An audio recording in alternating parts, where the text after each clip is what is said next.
Yukarıdaki denklemin köklerinden biri x eşittir 4 olduğuna göre m değeri kaçtır? Köklerinden biri 4 olması demek ne demektir? X yerine 4 yazdığımda denklemi sağlar anlamına gelir. O halde getirip yerine yazalım. 4 bölü 4 artı 4 eksi m bölü 2m artı 4 eşitmiş 1 bölü 3'e. Buradan bir düzenleme yapalım. Buradan 1 bölü 2 eksi m bölü 2m artı 4 eşittir 1 bölü 3 gelmiş oldu. Bu ifadeyi sağa, bunu da sola atacak olursam 1 bölü 2 eksi 1 bölü 3 eşittir m bölü 2m artı 4 geldi.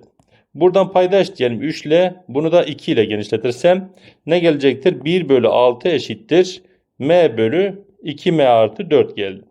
İçler dışlar çarpımı yaparsak 2m artı 4 eşittir 6m. Buradan 4 eşittir 4m ve m değerimiz de ne geldi buradan? 1 geldi.